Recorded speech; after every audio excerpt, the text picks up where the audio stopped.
saya ingin berterima kasih kepada Bapak Diandra Preludio Ramada SHMH dan Ibu Canidia Ari Rahmayani SHMH atas kesempatan yang diberikan bahwa saya bisa mempresentasikan presentasi infografis saya kali ini.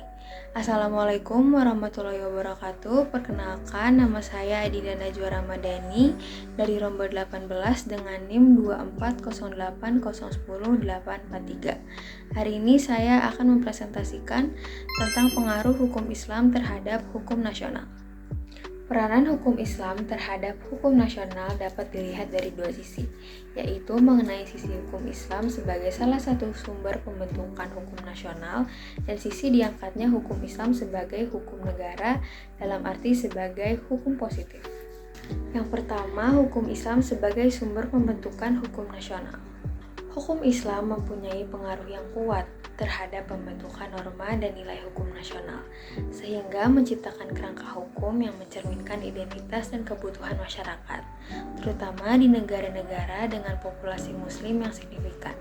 Prinsip-prinsip syariah seringkali dimasukkan ke dalam hukum dan kebijakan nasional. Dalam meluruskan hukum syariah sebagai hukum positif, syariah yang berarti hukum Islam menurut Bustanul Arifin adalah hal yang merupakan kondisi qua non bagi berlakunya syariah itu sebagai hukum positif dalam sebuah negara, terutama negara muslim atau negara yang penduduknya mayoritas muslim. Hal ini tidak akan mengurangi sedikit pun hak-hak sipil warga negara yang beragama lain. Selanjutnya, hukum Islam juga memiliki dampak terhadap aspek-aspek seperti aspek ekonomi, sosial, politik, dan hukum pidana. Yang pertama, terhadap aspek sosial. Hukum Islam mengatur interaksi antar individu dan melindungi hak-hak masyarakat demi keadilan. Yang kedua, hak ekonomi. Prinsip-prinsip adil terhadap transaksi dan distribusi sumber daya dengan penekanan pada zakat dan sedekah. Yang ketiga, aspek politik. Hukum Islam mengatur hubungan antara pemerintah dan masyarakat. Hak ini menekankan keterlibatan masyarakat dalam pengambilan keputusan untuk menciptakan pemerintahan yang adil.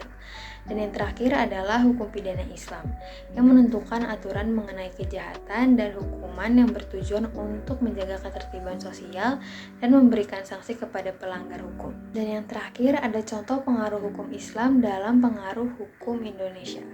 Yang pertama ada di UU nomor 1 tahun 1974 tentang perkawinan. Dewasa ini berlaku berbagai hukum perkawinan bagi berbagai golongan warga negara dan berbagai daerah. Contohnya dalam pengaruh hukum Islam terhadap hukum nasional yaitu bagi orang-orang Indonesia asli yang beragama Islam berlaku hukum agama yang telah diresipir dalam hukum adat. Yang kedua ada UU nomor 38 tahun 1999 tentang pengelolaan zakat. UU ini mengatur tentang tata kelolaan zakat yang baik.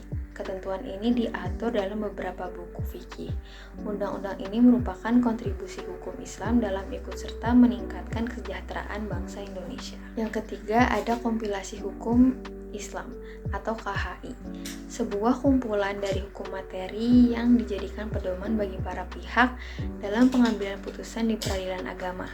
Terdapat 3 buku yang mengatur tentang KHI ini. Yang pertama ada buku 1 tentang perkawinan, yang kedua ada buku 2 tentang pewarisan, yang ketiga ada buku 3 tentang perwakafan.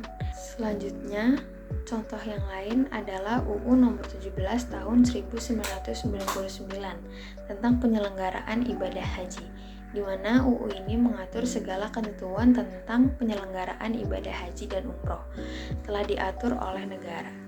Mengatur tentang kegiatan penyelenggaraan ibadah haji oleh komunitas Islam Indonesia agar dapat berjalan dengan tertib dan aman. Dari kesimpulan presentasi infografi saya bisa dilihat bahwa peran hukum Islam terhadap hukum nasional Indonesia memiliki peranan yang kuat dan besar. Contohnya dengan lahirnya beberapa regulasi atau peraturan yang terkait.